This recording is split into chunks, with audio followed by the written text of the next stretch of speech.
Welcome to Tuesday Tips. This is the third in our series on bullying. Today we're going to talk about reporting bullying. My name is Sherry Morris, and I'm a licensed clinical social worker. I've worked with kids and their families for 16 plus years, and I'm really excited to be here with Valerie Painter, who has, maybe a year or two or 15 more than I do. She's a school counselor. We are talking today about reporting bullying. We've so far talked about recognizing bullying and how to respond to your kids when they bring a bullying situation to you, which we've barely scratched the surface on this topic. So I'm going to recommend that if this is an issue that is in your life or that you're dealing with in your life, that you take the time to read a book and do a little more research. A book I'm reading right now is by Barbara Coloroso, and I think this has got some really great information. So with that, let's talk about reporting bullying. The first thing you want to do is to make sure that it is bullying that you're dealing with. You'll want to keep some good records.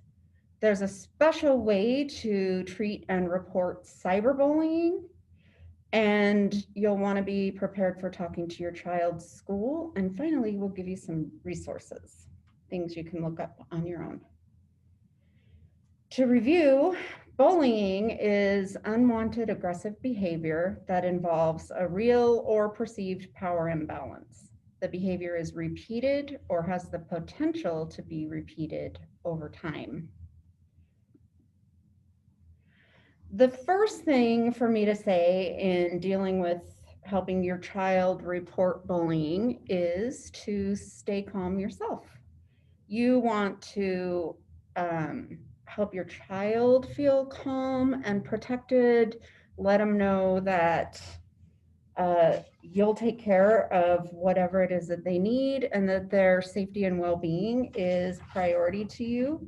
And you're also setting an example for how they're going to respond and talk about this. And keeping calm is number one. The first thing you'll want to do is get the facts of what just happened. And since you're calm, it'll be easy to listen without blaming and to remember to get as many details as you can. And if you are talking to more than one student who's involved or more than one kid who's involved, you'll want to keep them separate so that you can get all the perspectives, and that way they're not covering for each other, etc. And be careful about calling it bullying if you realize that it's teasing or some other type of conflict that's not actually bullying, because there is a problem with kids in school today saying that they're being bullied when it's not actually bullying. And we want to be able to address bullying and take that seriously. So it's important for parents, teachers, and students to understand the difference between bullying and teasing and other conflict. So here are some questions that you could ask your child to determine if this is really bullying. Ask them, or you'll probably be able to tell that they're hurt emotionally or physically by the other child's behavior. Has this happened more than once? Has it happened in the past? Does your kid want it to stop? And are they unable to make the behavior stop on their own? Sometimes this is because they don't feel safe. And it's good for them to know that you'll step in and help them handle it.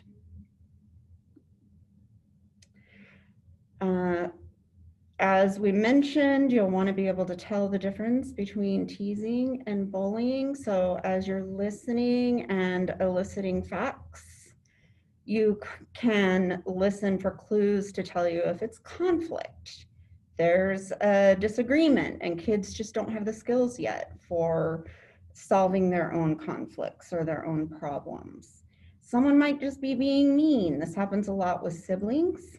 And it also happens with friends at school. Sometimes people just do something mean on purpose. It's not necessarily bullying.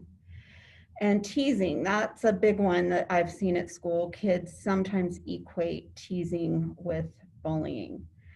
But teasing isn't bullying. And bullying will always have a power differential.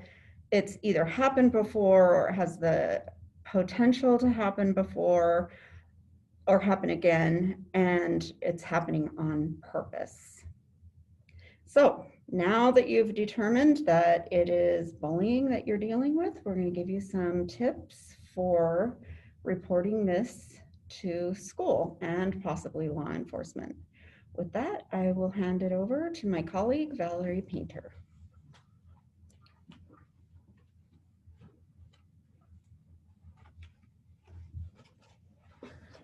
Thank you, Sherry. Good afternoon. It's great to be with you. Today, we want to talk a little bit about keeping records, and that's something that in the midst of a situation might slip our mind, but it's very important that you keep records, and it, like it says here, the date, the time, who you contact, when you contact to make a report. Keeping records helps legitimize your reports and can serve as valuable evidence of your reporting. So familiarize yourself with our school district's policies, and they can be found at www.jordandistrict.org under the resources tab. You'll find the policy manual under there. And I would encourage you to familiarize yourself with the policies. Let's see. Cyberbullying. I mean, I guess it's not that new anymore, but I've been around for a long time, so in my realm, it is one of the newer forms of bullying. And it might surprise you to know that cyberbullying has been proven to be even more devastating to the target of that activity. And there's many reasons for that, but one is that people are more emboldened when they feel like they have some anonymity, and it's not always anonymous. Sometimes they know exactly who is bullying them. But the other thing they don't know is how many people have seen the negative posts about them. And so they're embarrassed and afraid. Cyberbullying can escalate to be a criminal offense. So there are times when it is reasonable to contact law enforcement if your child is a victim of cyberbullying. Cyberbullying has been linked to psychological problems. Kids who have been cyberbullied report higher levels of depression and thoughts of suicide, as well as greater emotional distress, hostility, and delinquency compared to their peers who have not been subject to that. And the other thing to keep in mind is to report the incidents to the media platform itself. So for example, Facebook, TikTok, Instagram, any others that you know about, they're adding more all the time. But that's an important step as well. And then we want to report to the school. So it's always a good idea to start with the person who's in charge of the direct supervision where the bullying is happening. So if it's in the classroom, you want to go to the teacher.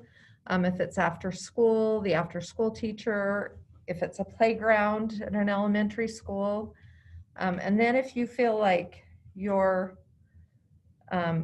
concerns aren't being addressed, then move up to the administration if there's not immediate action. But it's important, if you can, to take a collaborative problem-solving approach that can become a win-win. Appeal to the school's stated values, which you can find on their websites. the school can't take steps to intervene if they aren't aware that it's happening. So they do want to be supportive and work to keep a positive school climate. So it is important that they're made aware of incidents as they occur. I want to talk about something that sometimes is overlooked, and that's the effect of bullying on bystanders. So they can be affected in a couple of ways, but they're definitely affected. So they can be afraid that they'll become the next target of the bully. So they have some anxiety around that. Sometimes they join in just because they're afraid if they don't, then they could become the next target. So they are detrimentally affected equally to the bully and the target in that. And actually, I want to say right here, we don't like to refer to the bully as bully. It's more the aggressor. And so I catch myself saying that, but really we want to think of them as the aggressor, and we want to like help all of the kids, all of the parties involved in the situation. But just be aware that being a bystander can really affect your child.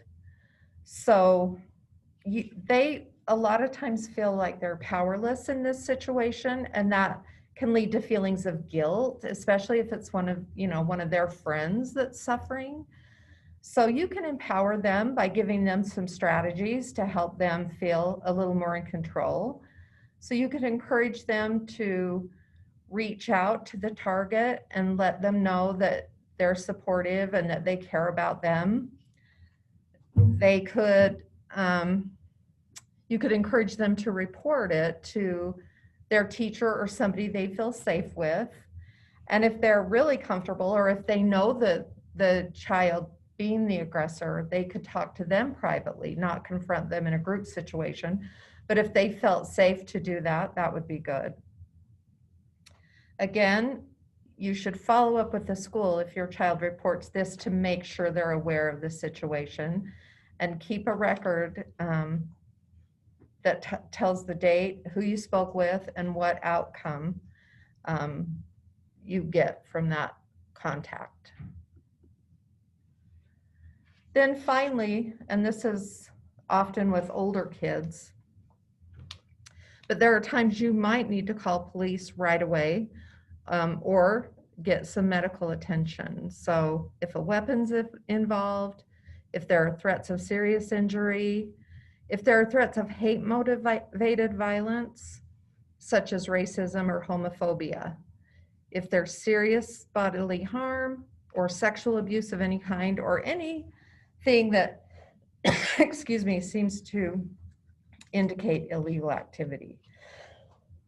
Excuse me. Sure. Can you take over? Excuse me.